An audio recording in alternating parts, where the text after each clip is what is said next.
और 20 साल से बिहार में, फिर भी नीति आयोग का रिपोर्ट देखिएगा तो सबसे गरीब राज्य बिहार है पूरे देश में।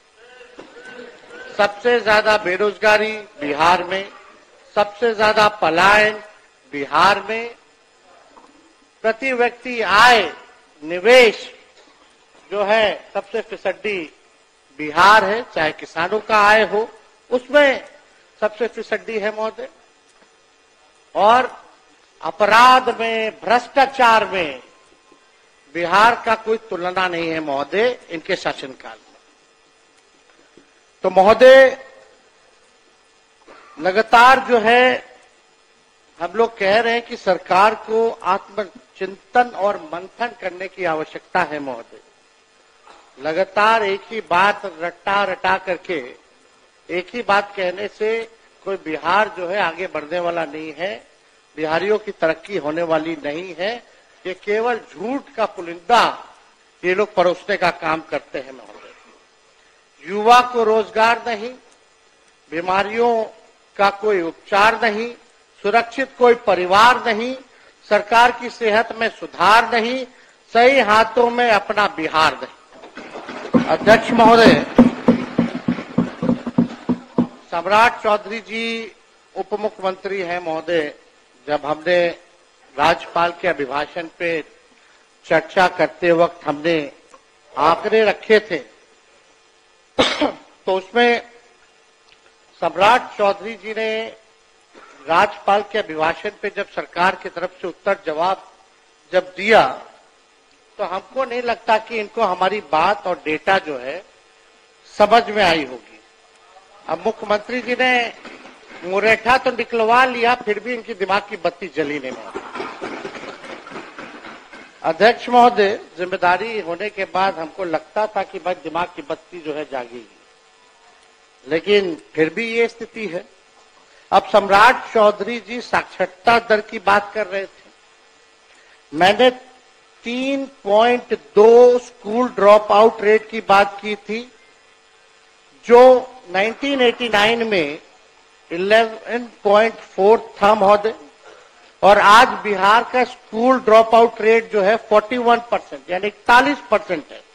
लेकिन यह कुछ और ही बोले जा रहे थे महोदय। इनका जवाब हम लोगों ने देखा। साक्षरता दर में बिहार 1961 में फीसदी था और आज 2025 में भी देश में सबसे कम साक्षरता दर बिहार में ही है महोदय। यानी 1961 से लेकर के 25 में पहले भी जो है फीसदी था और आज भी देश में सबसे कम है महोदय। 1961 में भी बिहार की प्रति व्यक्ति आय देश में सबसे कम थी और आज 2025 में भी सबसे कम है महोदय। इन्होंने अपने उत्तर में अभिभाषण जो राज्यपाल का था उसमें लौंडा नाच का ये जिक्र कर रहे थे महोदय। ये उस समय उसी कैटेगरी में शामिल थे, ताली पीटने में। और लौंडा नाच महोदय वो तो बिहार की समृद्ध सांस्कृतिक विरासत है महोदय। हम सब लोगों के भिखारी ठाकुर हमारे धरोहर है महोदय, उसका ये लोग मखौल उठा रहे थे। भिखारी ठाकुर जी को कौन नहीं जानता? शेक्सपियर और भोजपुरी उनको कहा गया है। ये उनको जो है मखौल उड़ाना विनय बिहारी जी है। जरा पूछिए कि क्या हमारी संस्कृति नहीं है, सभ्यता नहीं है? उसका ये लोग मखौल उड़ाने का काम कर रहे हैं। और इन्होंने क्या बोला महोदय? अब ऐसे उप मुख्यमंत्री जो बाप बेटी के रिश्ते के बारे में असभ्य और तुच्छ तरीके से बोलते हों,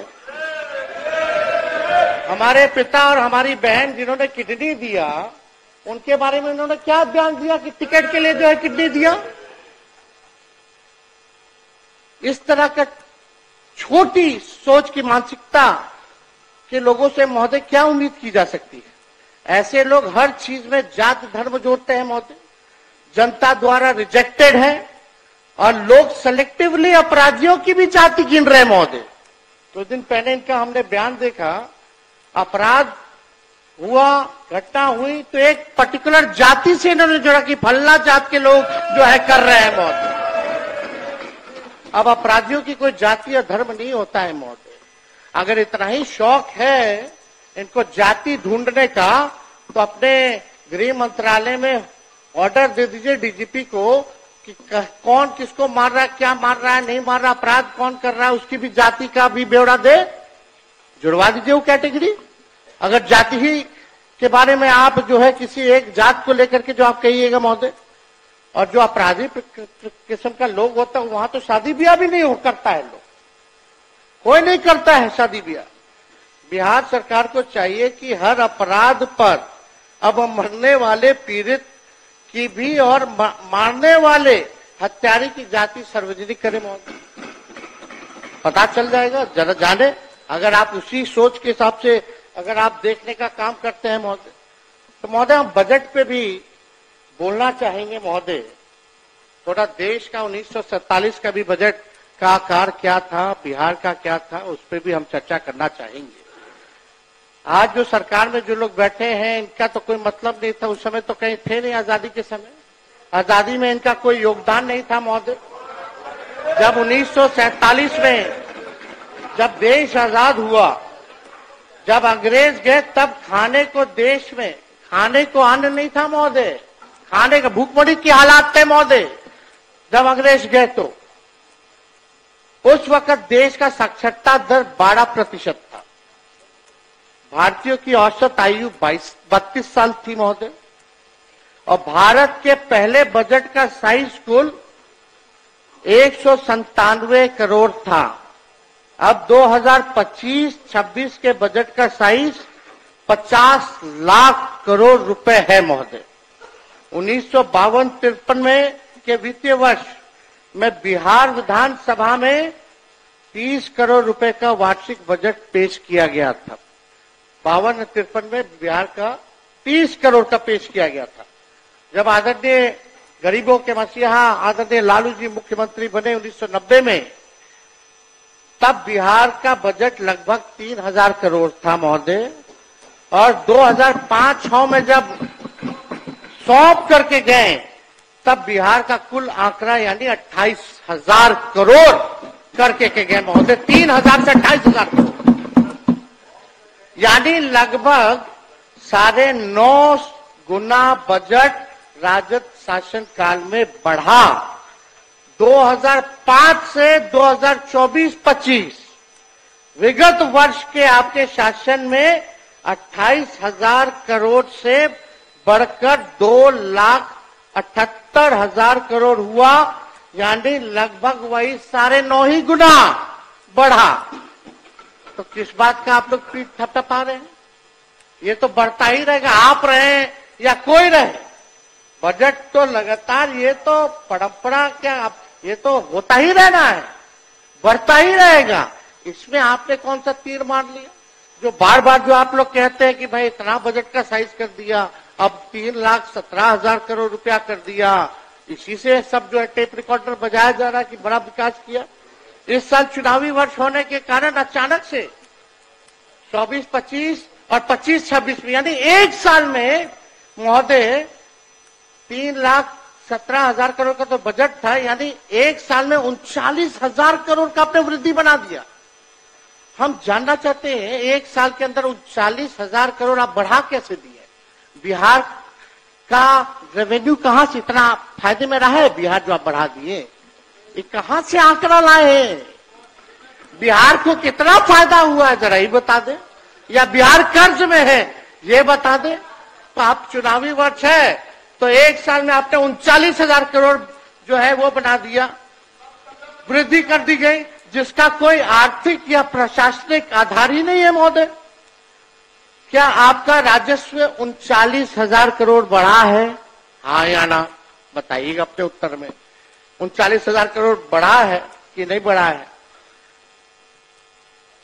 और कहां से बढ़ाया जरा ये भी बताइएगा, स्रोत क्या था अगर बढ़ा है तो?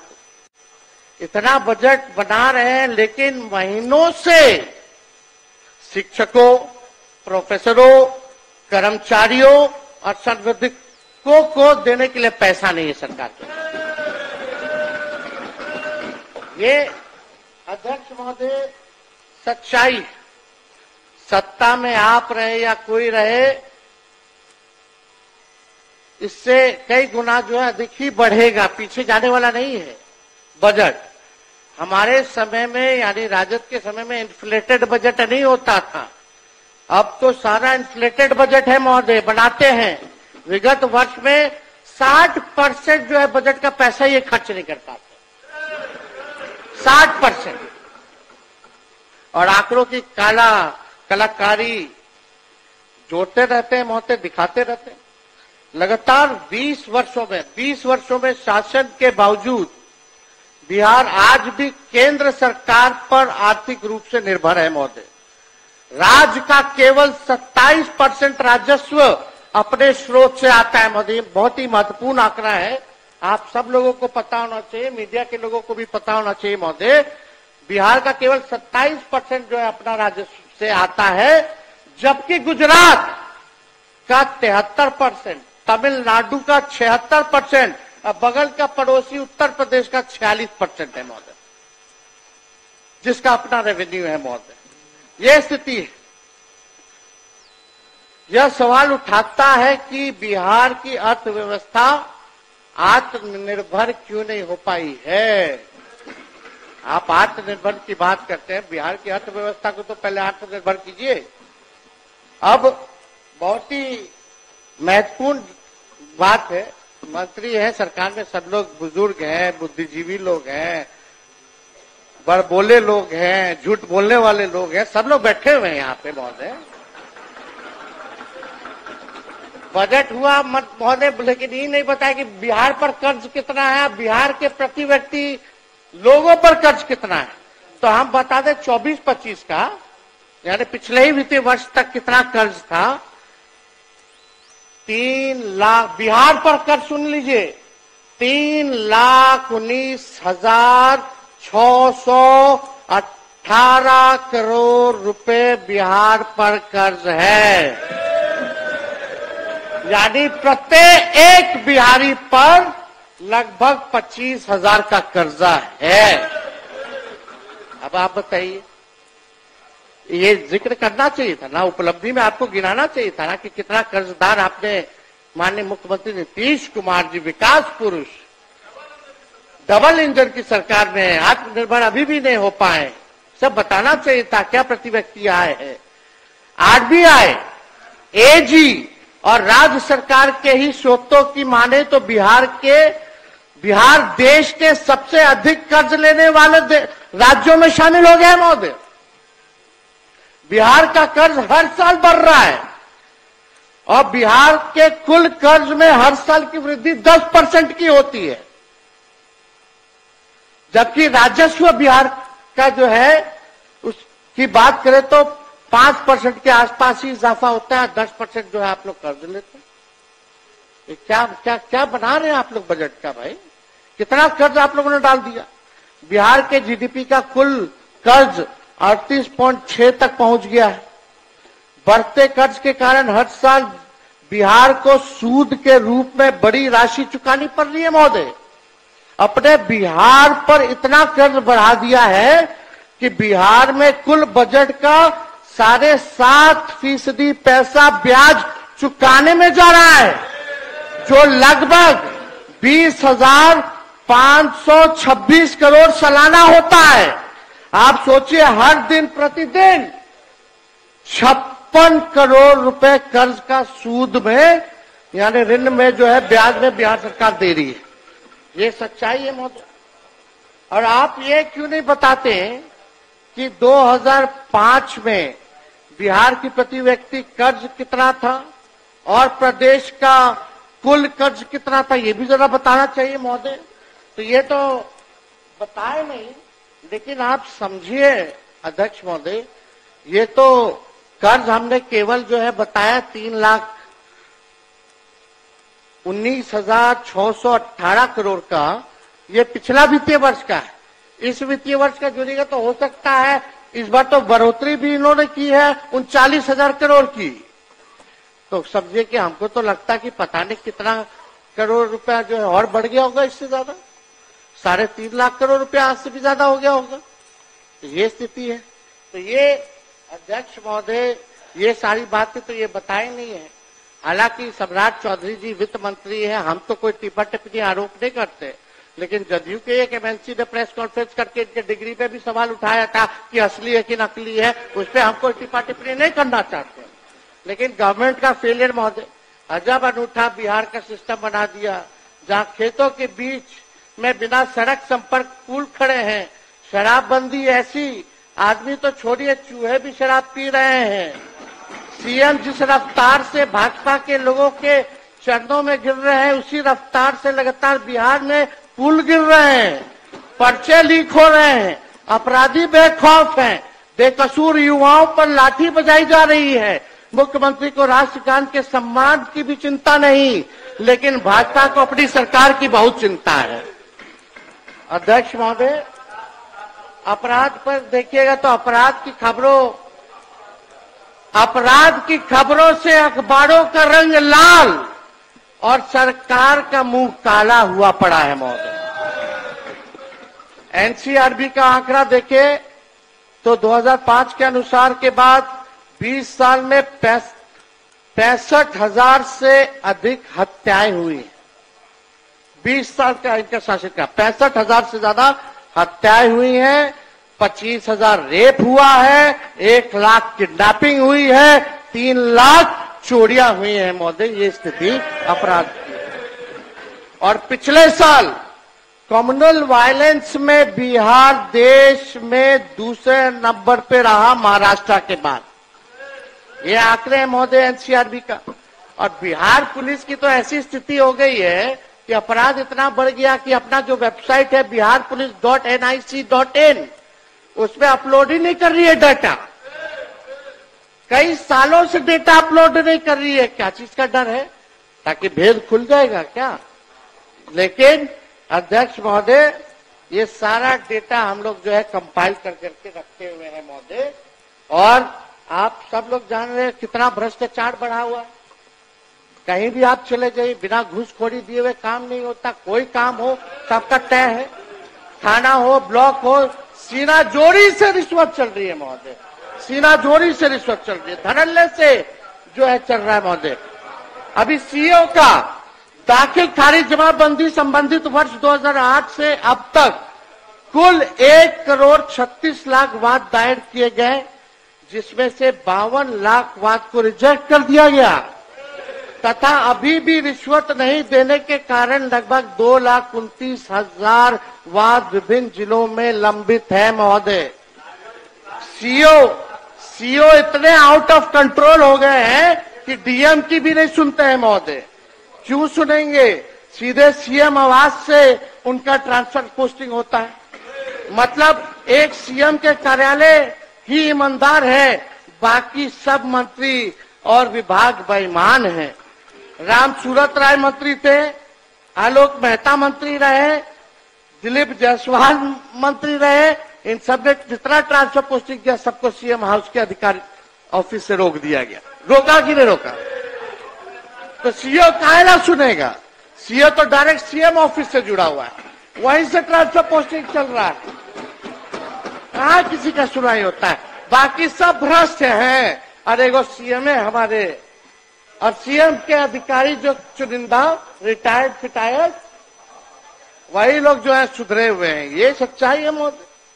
आप बताइए, एक लौटे वही लोग हरिश्चंद्र है, बाकी सब भाजपा का हो, राजद का हो, वो सब भ्रष्ट है। यहाँ बैठे सभी विधायक बताएं कि अंचल कार्यालय में भ्रष्टाचार है कि नहीं। तब किसी से नहीं छुपा, बिना रिश्वत दिए हुए दाखिल खारिज नहीं हो रहा। ये सच्चाई है। लेकिन हम सबको आश्वस्त करते हैं, जब हमारी सरकार आएगी, यही अधिकारी बैठकर नहीं बल्कि खड़े होकर बिना रिश्वत दिए आम जनता का काम करेंगे। अरे जिस शासक का इकबाल खत्म हो जाए, तब उसकी तो आदेशपाल और चौकीदार भी नहीं सुनता महोदय। मुख्यमंत्री जी का इकबाल अब खत्म हो चुका है महोदय। बिहार में यही हो रहा है। आप देखिएगा, बिल्डिंग मेंटेनेंस के नाम पे महोदय हाउस कीपिंग रख रखाव के नाम पे 583 करोड़ रुपए खर्च किए जा रहे हैं, समझ रहे हैं, खाली रख रखाव के लिए। विकास भवन हो, विश्वेश्वरैया भवन, Sardar Patel Niyojan Bhavan, Samrat Ashok convention centre, Bapu tower, Rajgir convention centre, Bihar museum, सचिवालय परिसर के साफ सफाई को लेकर के, यानी जीएसटी 18% मिला दो तो 688 करोड़ रुपए सालाना केवल रख रखाव और पोछा साफ करने के लिए जो है खर्चा किया जा रहा है। यह काम प्राइवेट कंपनियों को दिया गया है, जिसमें इनके अधिकारी और नेताओं का कमीशन है। मैं बताता हूं कि किस भवन पर कितने खर्चे हैं महोदय। अब आप देखिए महोदय, बिहार म्यूजियम का प्रोजेक्ट का कॉस्ट 500 करोड़ रुपया और साल में साफ सफाई के लिए 30 करोड़ रुपया। सरदार पटेल भवन का प्रोजेक्ट कॉस्ट 305 करोड़ और साफ सफाई के लिए लगभग 16.5 करोड़ हर साल। आप बैठ जाइए ना, बैठ जाना।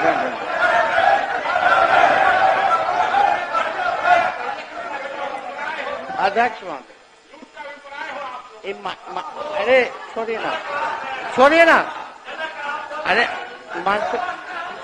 मंत्री जी है, अरे इतना नहीं बोलेंगे तो ये मंत्री रहेंगे,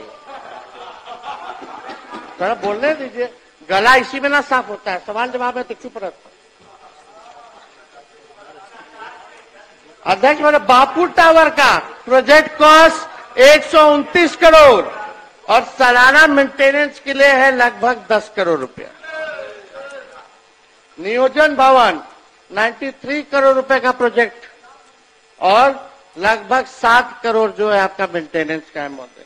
ऐसे ही और चले जाएगा, समय नहीं है, ज्यादा भांडा फोड़ नहीं करना, सब निकल ही जाएगा। सब तो आप लोग जनबे ना करते हैं, कुछ बचा है, दुनिया तो खत्म होने वाली है।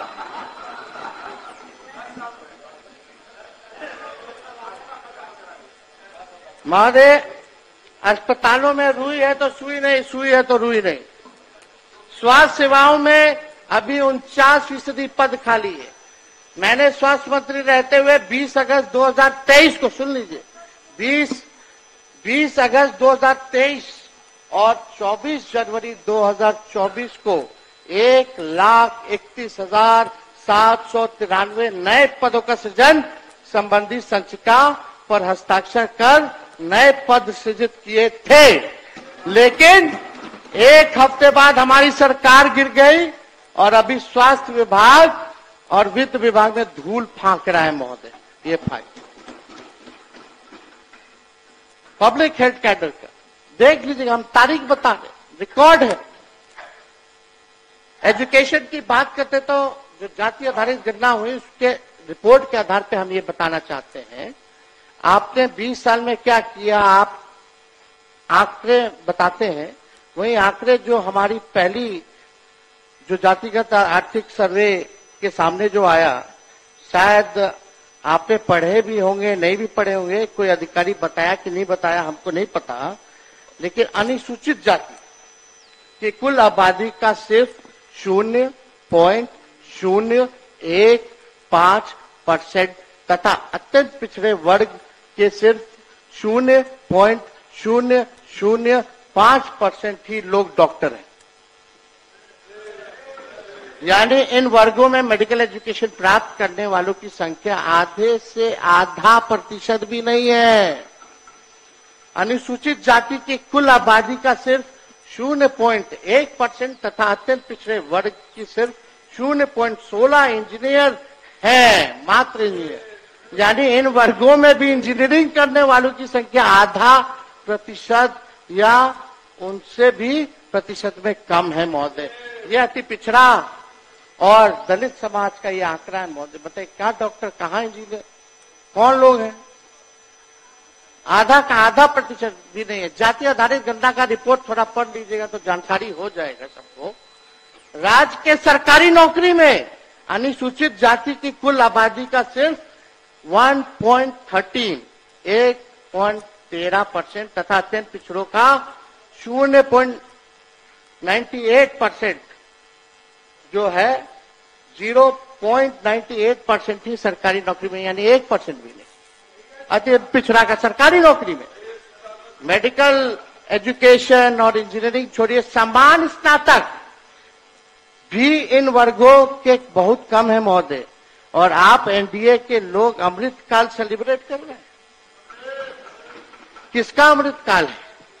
अगर दम है तो 20 सालों वाले पूजनीय मुख्यमंत्री जी, एक तो उपलब्धि का नाम उप मुख्यमंत्री जी आप लोग बताइए कि एक उपलब्धि आपने किया हो जिसमें बिहार नंबर 1 हो।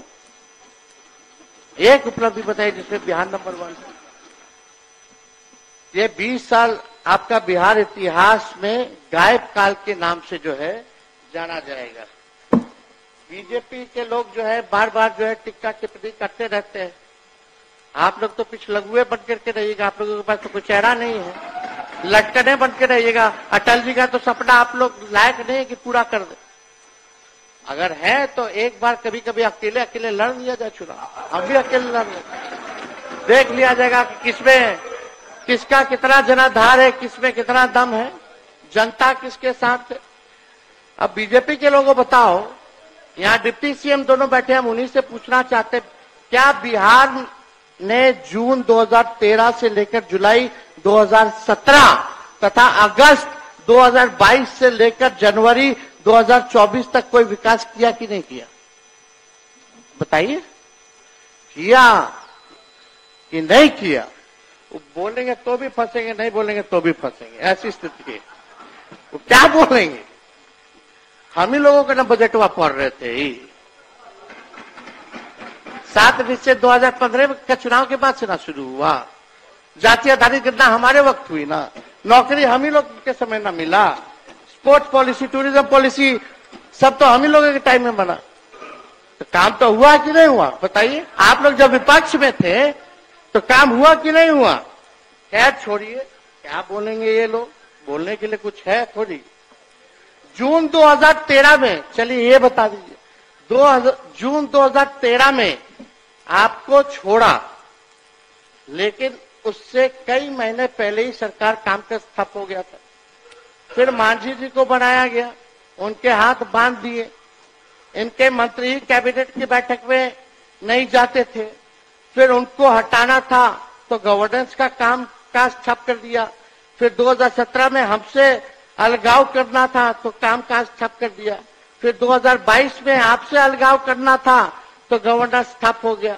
फिर 2024 में वही, यह अस्थिर दिल, दिमाग और विचार की निशानी है और व्यक्तिगत महत्वाकांक्षा तथा स्वार्थ की प्रकाशता है महोदय मुख्यमंत्री जी का। ये समझना पड़ेगा। अब सेंट्रल गवर्नमेंट को पता नहीं क्या बिहार से तकलीफ है।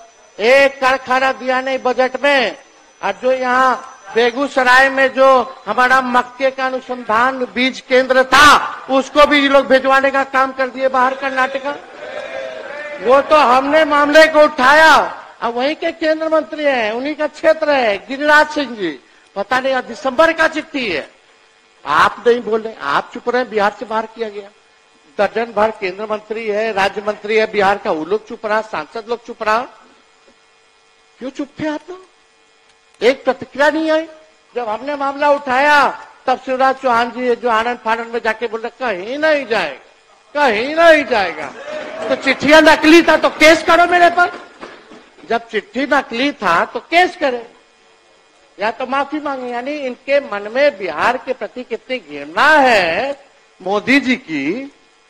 अब बिहार आएंगे तो लिट्टी चोखा खाएंगे, वहां लिट्टी चोखा खाएं, हम तो बोलेंगे कि लालू जी सान करके दे देंगे सत्तू अच्छे से, घोड़ भी दिया जाएगा कि पिला दिया जाए उनको। अब तो साल भर यही ना करेंगे, एक जाएंगे तो एक आएंगे, एक जाएंगे तो एक आएंगे, एक भागेंगे तो एक पकड़ेंगे। हम तो स्वागत, हम तो खिलाने मेहमान नवाजी करेंगे। बिहार जो है ना नितिन जी, बिहार ज्ञान और मोक्ष की धरती है। चुनाव के बाद सबको ज्ञान आ जाएगा, अच्छे से विदा किया जाएगा, अज्ञानियों को ज्ञानी बना के भेजा जाएगा। चिंता नहीं करना है। आरक्षण 65% आरक्षण से क्यों आपको दिक्कत है? क्यों नहीं शेड्यूल लाइन में डाला गया? हम लोग का अभी भी मांगे कि अभी भी आगे बढ़ा दीजिए 1-2 दिन और सत्र का, नया विधेयक लाइए, 65% या 75% करके लाइए, हम लोग पास करते हैं। केंद्र को भेजिए और 24 घंटे के अंदर करवा दो। 9वीं अनुसूची पे तो मान जाए, नहीं तो हम तो वही समझेंगे बीजेपी आरक्षण चोर, आरक्षण खोर पार्टी है। मुख्यमंत्री तो है नहीं, लेकिन हमारे मुख्यमंत्री के अनुयायी लोग बैठे हुए हैं। हम पूछना चाहते हैं विजय चौधरी जी से, विजेंद्र यादव जी से। सुनो ना भाई, विजय चौधरी जी, विजेंद्र यादव जी दोनों हमारे अभिभावक हैं। हम पूछना चाहते हैं कि होना चाहिए ना स्पेशल रिजर्वेशन, 65% अनुसूची 9 में होना ना चाहिए था। 9 महीना क्या लटका दिया? नहीं तो बिहार को स्पेशल राज्य का दर्जा मिलना चाहिए कि नहीं मिलना चाहिए? मिलना चाहिए, नहीं मिलना चाहिए कि मिलना चाहिए? मिलना चाहिए, मिलना चाहिए। देश भर में जाति जनगणना होनी चाहिए कि नहीं होनी चाहिए? होनी चाहिए ना। पूछ रहे हैं सिर्फ सुनाने के लिए कि हमको सही में पूछ रहे हैं तो हम जवाब दें? आपका जवाब में भी जवाब नहीं रहता है, गोल गोल जलेबी रहता है। अगर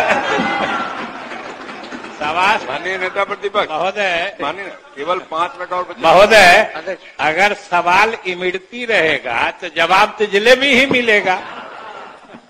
सीधा सवाल था, विशेष राज्य का दर्जा, जाति जनगणना देश भर में और आरक्षण 65%, बस। क्या आपको तो हर चीज वही लगता है, इमरती जलेबी। क्या छोड़िए अब ज्यादा हम, लेकिन आप देखिए चंद्रबाबू नायडू बताइए लेके चले गए, कितना लेके के चले गए वो पैकेज अनाउंस किए, लेकिन मुख्यमंत्री जी कुछ नहीं कर पाए। आप देखिएगा कि भाई 2 लाख करोड़ आंध्र प्रदेश के लिए लेके चले गए चंद्रबाबू नायडू, और आप लोग कुछ नहीं कर पाए, थाली बजा रहे हैं खाली। और सप्लीमेंट्री बजट में पिछले बार भारत सरकार का 2024 जुलाई में 59,000 करोड़ की योजनाओं का जिक्र किया, वो भी 2015 वाली। नायडू जी हार्ड बार्गेनर हैं, थोड़ा नायडू जी से सीखना चाहिए, करना चाहिए था। कहते हैं कि उन्होंने दिल्ली से लेकर आंध्र प्रदेश तक केंद्र से धन लेने की पाइपलाइन शुरू कर दी है, बिछवा दिया है। आप लोग कब करिएगा? इसका मतलब यह है कि आंध्र प्रदेश विकास के लिए चिंतित है। जब मर्जी केंद्र के छाती पर चढ़कर विशेष पैकेज ले जाता है।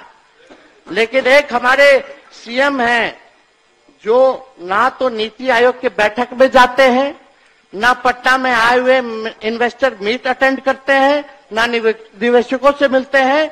दूसरे राज्यों के सीएम निवेश लाने के लिए जिनेवा, दाओस सहित कई जगह विदेशों में जाकर के जो है वो निवेश लाने का काम करते हैं, लेकिन हमारे पटना में आए निवेशकों से भी नहीं मिलते हैं हमारे मुख्यमंत्री। क्या इसलिए नहीं जाते हैं कि बिहार में समुद्र नहीं है? अब ये समुद्र नहीं है का मतलब आप लोग नहीं समझिएगा। मुख्यमंत्री जी का 2020 में ये बयान था, नीतीश बोले बिहार समुद्र किनारे नहीं है इसलिए उद्योग नहीं आते। तो पंजाब, हरियाणा, मध्य प्रदेश क्यों बिहार से आ गए? ये मेरा ऑन रिकॉर्ड है, बिना फालतू बात नहीं करते, रिसर्च करके आते हैं साइंटिफिक ढंग से।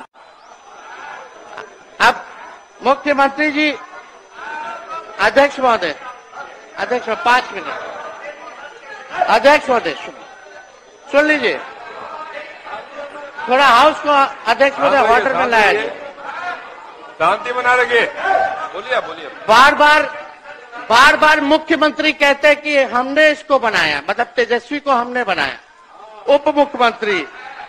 तो हम आपसे पूछना चाहते हैं 80 बड़ा होता है कि 43 बड़ा होता है? 43 बड़ा होता है कि 80 बड़ा होता है? 71 बड़ा होता है कि 81 बड़ा होता है? बताइए, गजब विडंबना है महोदय। बैठिए बोलने दीजिए। विजय सिन्हा जी और सम्राट चौधरी जी, आपकी बड़ी पार्टी है ना कि छोटी पार्टी है? आपकी बड़ी पार्टी की छोटी पार्टी है? अब हाँ या ना में बताइए। आपकी बड़ी पार्टी, आपकी पार्टी को बड़ी आपने बनाया कि सीएम ने बनाया?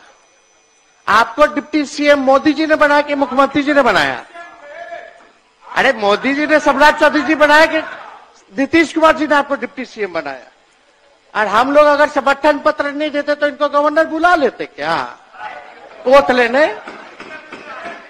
हमारा अधिकार है। हाँ, तो हम बनाए। सृष्टि की संरचना ही 2005 के बाद से हुई। नहीं रहेंगे तो दुनिया खत्म हो जाएगा। मुख्यमंत्री बोल रहे थे कि टेलीफोन, आईपैड, कंप्यूटर खत्म करो। अब बजट ही पेश कर रहे थे तो दिखाने के लिए आईपैड ला करके दिखा। गजब हाल है। आप संक्षेप करिए। अध्यक्ष महोदय, तो हम तो अब ज्यादा नहीं, हम लोगों की हैसियत नहीं है बनाने की, जनता मालिक बनाती है सबको। मुख्यमंत्री जी को पता होना चाहिए। मुख्यमंत्री तो अपने सहूलियत के हिसाब से जो अपना नजरिया बदल लेते हैं महोदय। उनके लिए महोदय उफ तलक करते नहीं जिल्ले इलाही के खिलाफ, उफ तलक करते नहीं जिल्ले इलाही के खिलाफ। आपको दरबार की आदत है, दरबारी है आप। अध्यक्ष महोदय, अब मौका आ गया है बिहार 2025 में अपने यंगेस्ट स्टेट होने का फायदा उठाएगा और यह मौका बर्बाद नहीं होने देगा। हम बिहार को भारत का मैन्युफैक्चरिंग हब बनाएंगे। ये बीजेपी के लोग युवाओं, नौकरी, रोजगार, उद्योग, धंधे, एआई और टेक्नोलॉजी में आगे बढ़ाने तथा रिसर्च और इनोवेशन में इंगेज करने के बजाय इन्हें जात, धर्म, नफरत और प्रोपेगेंडा में उलाझ के रखने का काम करते हैं। मन नया बिहार बनाने के लिए मेरे पास विजन है, स्पेशल मिशन है और अनडाइंग पैशन है महोदय। नया बिहार की 58% आबादी 50 वर्ष के लोगों से कम की है और उसके सपनों को, आकांक्षाओं को, भविष्य को अपनी कुर्सी का खेल में नहीं जला सकते। मैं युवा हूं, उनकी भावनाओं और सपनों का समझता हूं और हर हाल में बिहार के युवाओं के सपनों को साकार करूंगा। मुझे सरकार नहीं बल्कि नया बिहार बनाना है। माफ करिए आप 2 मिनट कंक्लूड करेंगे। मैं युवाओं की तरफ से इस रूढ़िवादी और आउटडेटेड सरकार को बस इतना ही कहकर अपनी बात को खत्म करना चाहूंगा। न दबाव पांव से घास के तिनके को अदना समझकर, उड़ के पड़ जाए अगर आंख में तकलीफ बड़ी होती है। और आखिरी में एक बात जो कहते हैं ना, तेजस्वी बच्चा है, हाँ है, लेकिन ये नोट कर लीजिए, बिहार का ये तेजस्वी बच्चा सोच और ईमान का सच्चा है, ख्यालों का अच्छा है, इरादे और जुबान का पक्का है। बहुत बहुत धन्यवाद। श्री तारकिशोर प्रसाद, आपके पास 10 मिनट का समय तारकिशोर जी।